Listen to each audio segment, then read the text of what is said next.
The morning after the Seder, we read of another amazing transition, another crossing over, the crossing over of the Jordan River by Joshua and the Israelites.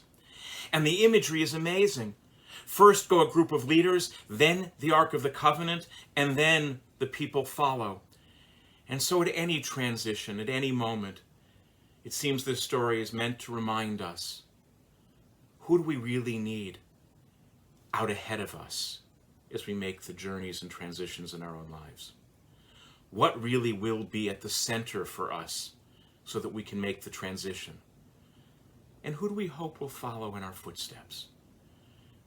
And so this Passover, let us all hope and let us all work to find who and what it is we need to lead us,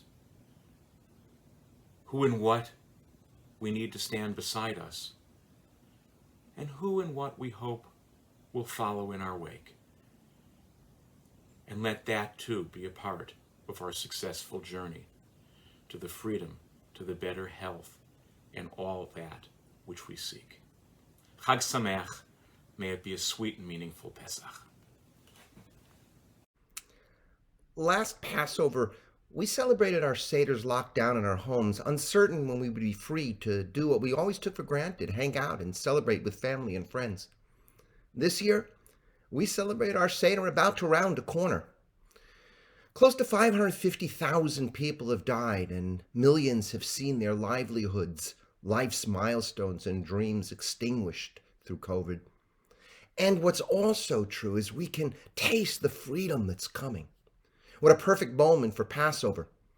As beyond a family gathering and time of affirming our group identity, our imagined community, the Jewish people, the psycho-spiritual and psycho-political job of the Seder is to make us reflect about the meaning of freedom and what's required for us to be free.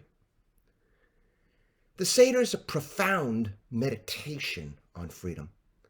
And maybe the overwhelming insight is that with its prescribed order, its Seder, its emphasis on details, its many rituals, its multiple ways of engaging us on the meaning of freedom, 4 or 5 cups of wine, different and strange foods, study, song, discussion, role-playing, perhaps the Seder's overwhelming insight is that there's no instant liberation.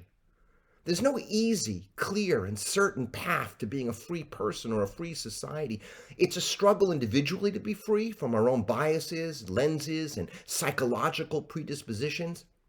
And it's even greater struggle to create a free society where 330 million people with different worldviews and values and beliefs and ethnicities and religions and creeds can all live together and realize their potential.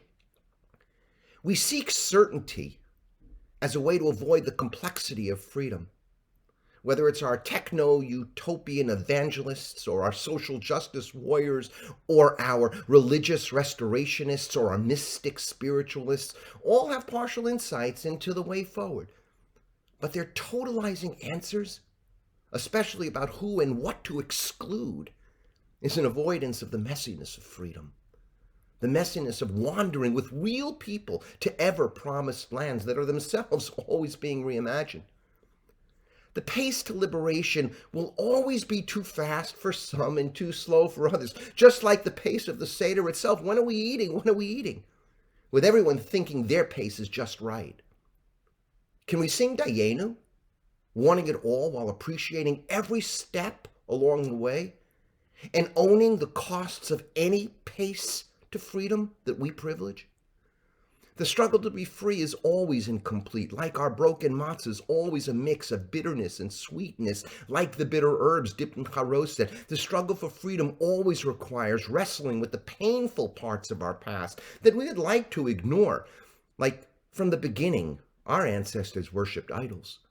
The struggle to be free is always unresolved, like the Exodus story itself, which leaves us 40 years from the promised land. The struggle for freedom is never without hidden insights the next generation needs to discover, like the Afikomen. And no matter what, the struggle for freedom has to include everyone at the table, including those we think are not smart enough, not good enough, not evolved enough, not spiritual enough, not aware enough. Liberation's a hard, long process. It requires that we love people, even the stranger, more than principle.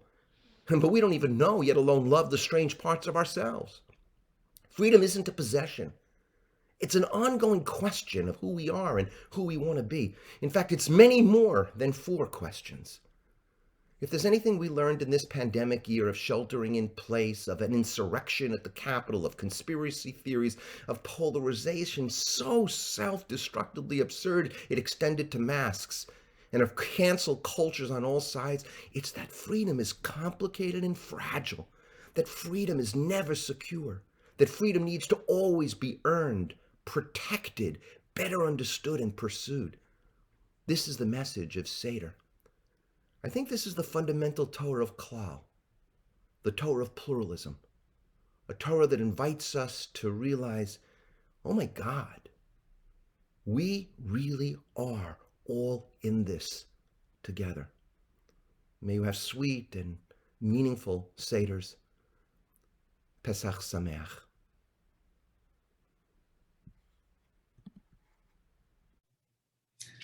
Hi, this is Rabbi Elon Babchuk, here to wish you a Chag Kasher V'Sameach and with an invitation. You see, Pesach is an opportunity for us to connect the physical clearing out of chametz, all the leavened products in our cabinets and fridges, with the spiritual spring cleaning as well. You see, there are so many aspects of our lives, relationships, disappointments, anxieties, grudges, all of the spiritual things that take up more space than they should in our hearts and minds and souls, or even those that, thinking of the word chametz in its context, chamutz, sour, thinking of those relationships or friendships that have soured over time. And my invitation to all of us is that as you spend the next 8 days assessing your cabinets and your pantry and your refrigerator, that you do the very same thing with your heart, your mind, and your spirit, so that by the time we welcome in Pesach at the end of next week, that it truly can be spiritually uplifting, spacious for our hearts, and soul freeing. Chag Kasher V'Sameach. Hi, I'm Rabbi Julia Appel, Director of Innovation, Training, and Curriculum for Clal, and I'm here to wish you Chag Sameach, a happy and joyful Passover. I'm reminded of Miriam and crossing the sea, and the way in which at the end Miriam celebrates and sings and leads all the women in dancing with her timbrel. And that is really the moment when she knew, when the Israelites knew we were out of danger. This is a hard time. We are starting to see the way out of this pandemic, but we really aren't there yet.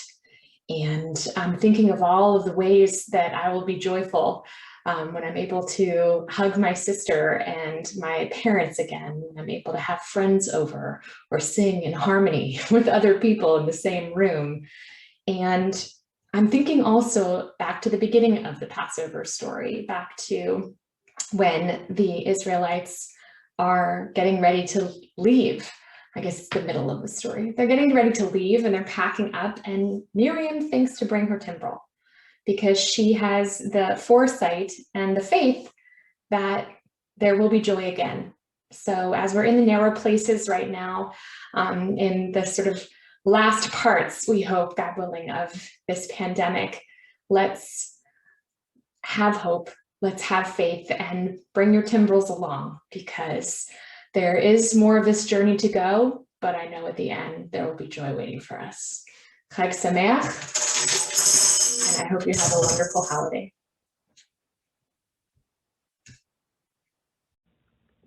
Chag Sameach. This is Rabbi Joshua Stanton, and this is Zman Cherutenu, this time of freedom. We celebrate all of the different varieties of freedom that exist. According to the great philosopher Isaiah Berlin, there are positive freedoms, the freedom to do something, and negative freedoms, the freedoms from something. May we take time to acknowledge all of the varieties of freedom that we encounter and experience, their boundless nature and the nature of their bounds. And may we appreciate with fullness of heart the ways in which they enliven human possibility. Happy Passover. Ma nishtana halayla hazeh. Why is this night different from every other night? Over the years, many different communities have added different items to their Seder plates. An orange for LGBTQ equality, a potato for Ethiopian Jewry, fair trade chocolate to represent fair labor practices, a banana for refugees, among many other items. Last year, at our first Zoom Seder, I added a bottle of hand sanitizer to our Seder plate. It was not only a practical item, but it was there to represent the state that our world was in. And here we are, 1 year later. I will once again add hand sanitizer to our Seder plate, as I also share gratitude for the vaccine that I recently received, and as I look forward to seeing the light at the end of the tunnel. Yes, this Passover will be different than in years past, and hopefully being able to host a Seder with other people at our table isn't too far away. A sweet Pesach to all of you, from all of us at Clal. As we enter Zman Cherutenu, the time of our freedom from slavery in Egypt, I hope that this year's Seder will mark the beginning of our freedom from the slavery of the pandemic. I wish you a Moedim L'Simcha, a joyous Pesach.